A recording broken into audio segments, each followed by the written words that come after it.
Bismillahirrahmanirrahim. Assalamualaikum warahmatullahi wabarakatuh. Perkenalkan, nama saya Sarah Tani Nadila, NIM 2119034, dengan mata pelajaran Al-Quran Hadis kelas 8 semester genap. Di sini saya akan menjelaskan pembelajaran tentang materi keseimbangan hidup di dunia dan akhirat. Ya, tujuan pembelajarannya yang pertama, peserta didik mampu membangun perilaku yang seimbang dalam melaksanakan segala sesuatu antara duniawi dan akhirat.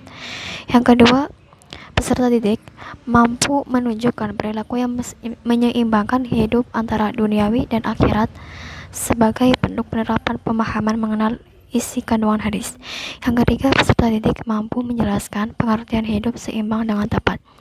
Yang keempat, peserta didik mampu menerjemahkan hadis tentang perilaku keseimbangan hidup di dunia dan akhirat. Yang kelima, peserta didik mampu membedakan antara perilaku yang memiliki keseimbangan hidup di dunia dan akhirat dengan benar. Yang keenam, peserta didik mampu menyimpulkan isi kandungan hadis tentang perilaku keseimbangan hidup di dunia dan akhirat. Yang ketujuh, peserta didik mampu membaca hadis tentang keseimbangan hidup dunia dan akhirat. Yang kedelapan, peserta didik mampu menulis hadis tentang keseimbangan hidup dunia dan akhirat. Yang kesembilan, peserta didik mampu menghafalkan hadis tentang keseimbangan hidup di dunia dan akhirat. Ya, selanjutnya, apa itu keseimbangan kehidupan di dunia dan akhirat? Ya, Islam mengajarkan keseimbangan dalam menyikapi kehidupan dunia dan akhirat, tidak berlebihan pada dunia. Sebaliknya juga tidak berlebihan pada akhirat. Dalam surat Al-Qasas ayat 77, Allah Subhanahu wa taala berfirman, "Carilah pada apa yang telah dianugerahkan Allah kepadamu atau kebahagiaan negeri akhirat, dan janganlah kamu melupakan bahagiamu dari kenikmatan duniawi, dan berbuat baiklah kepada orang lain sebagaimana Allah telah berbuat baik kepadamu, dan janganlah kamu berbuat kerusakan di muka bumi, sesungguhnya Allah tidak menyukai orang-orang yang berbuat kerusakan." Ayat ini menjelaskan kepada kita bahwa akhirat memang telah disediakan sebagai tempat kembali. Namun sebelumnya, manusia juga ditakdirkan hidup di dunia. Dengan begitu, sebagaimana akhirat harus dipersiapkan, dunia juga harus dijadikan tempat mempersiapkan hidup di akhirat kelak. Dalam sebuah ungkapan dikatakan bahwa dunia adalah ladang akhirat atau ad-dunya masyarat al-akhirah. Maksudnya adalah bagaimana kita harus bersikap terhadap dunia untuk menjadikannya sebagai ladang di mana kita menanam berbagai amal baik untuk dipanen nantinya di akhirat. Jika amal yang kita tanam berasal dari bibit yang kurang baik, kita harus bersiap memanen hasil yang kurang baik. Sebaliknya, jika kita tanam berasal dari bibit yang baik, maka kita akan bergembira dengan hasil yang baik pula. Di akhirat kelak, Allah berfirman, siapa yang mengerjakan kebaikan seberat zarah pun, dia akan melihat balasannya. Siapa yang mengerjakan kejahatan sebesar zarah pun, dia akan melihat balasannya pula. Selanjutnya ada 3 hadis tentang keseimbangan hidup di dunia akhirat. Yang pertama hadis riwayat Ibu Asyakir Anas yang berbunyi, laisa bi khairikum man taraka dunyahu li ihratihi wa lahiratahu lidunyahu hatta yusibbu minhuma jami'an wa inna dunya balaghu ilal hirati wa la takunu kalla 'alan nas. Rawahu Ibnu Asyakir Anas. Yang artinya, bukankah orang yang paling baik di antara kamu orang yang meninggalkan kepentingan dunia yang mengejar akhirat, atau meninggalkan akhirat untuk mengejar dunia, sehingga dapat memadukan keduanya. Sesungguhnya kehidupan dunia mengantarkan kamu menuju kehidupan akhirat. Janganlah kamu menjadi beban orang lain. Yang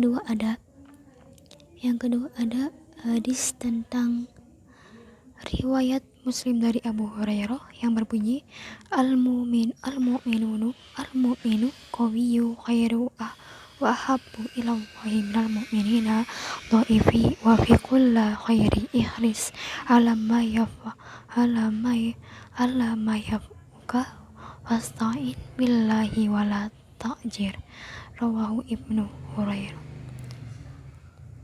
Yang artinya mukmin yang kuat lebih baik dari dan lebih dicintai oleh Allah daripada mukmin yang lemah. Sedangkan pada masing-masing ada kebaikan. Bersemangatlah kamu untuk mencapai sesuatu yang bermanfaat bagimu. Mohonlah pertolongan kepada Allah dan janganlah kamu merasa tidak berdaya. Yang ketiga ada hadis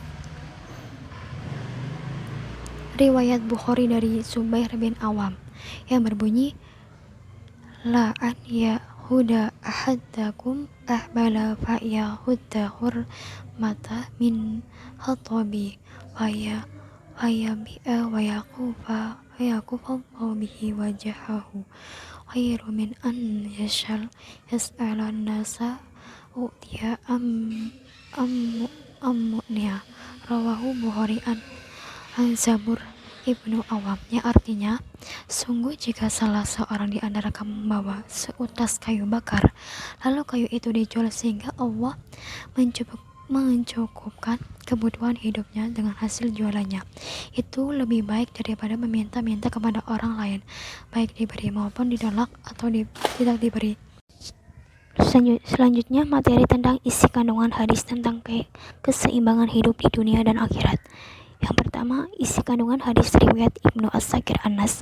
Ada beberapa pelajaran yang dapat kita ambil dari hadis ini, antara lain, yang pertama, sebagai manusia, ada yang mengutamakan kehidupan akhirat dengan mengabaikan kehidupan dunia. Yang kedua, pada sisi lain, ada orang yang mengutamakan kehidupan dunia dengan mengabaikan kehidupan akhirat. Yang ketiga, kehidupan di dunia adalah sarana untuk mencapai kehidupan di akhirat.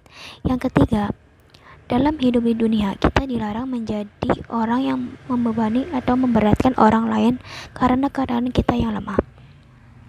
Selanjutnya, ada isi kandungan hadis riwayat Muslim dari Abu Hurairah. Ada beberapa pelajaran yang terkandung dalam hadis riwayat Muslim dari Abu Hurairah. Yang pertama, orang mukmin yang kuat lebih baik dan lebih dicintai oleh Allah daripada orang mukmin yang lemah. Yang kedua, hadis ini merupakan motivasi bagi umat Islam untuk menjadi umat yang kuat. Yang ketiga, ada isi kandungan hadis dari riwayat Al-Bukhari dari Zubair bin Awam.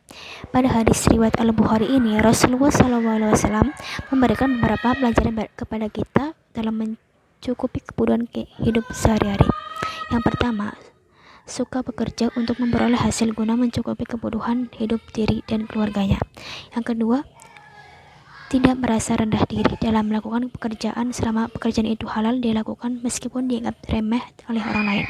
Yang ketiga, berusaha semampunya untuk mencukupi kebutuhan diri dan keluarga lebih baik daripada meminta-minta kepada orang lain.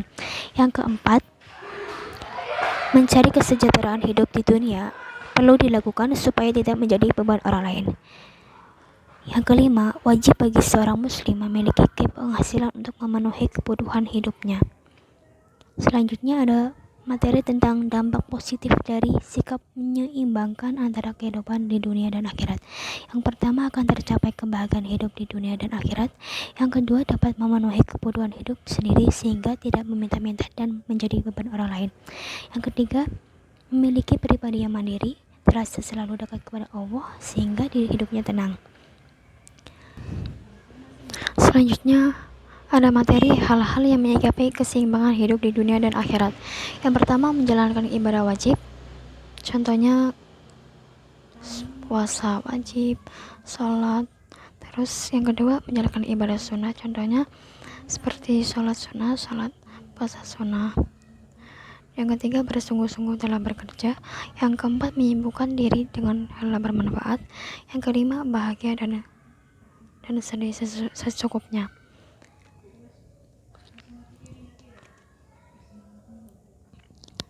Ya, dari materi tersebut, menurut saya kesimpulannya, yang pertama, berusaha menyeimbangkan antara urusan dunia dan akhirat. Yang kedua, berusaha untuk menjadi orang mukmin yang kuat dalam segala bidang. Yang ketiga, mempunyai semangat yang tinggi dalam meraih sesuatu yang bermanfaat dan mulia. Yang keempat, selalu memohon pertolongan kepada Allah Subhanahu wa Ta'ala dalam segala hal. Terima kasih. Apabila ada kekurangan dalam materi tersebut atau dalam berkata. Mohon maaf apabila. Wassalamualaikum warahmatullahi wabarakatuh.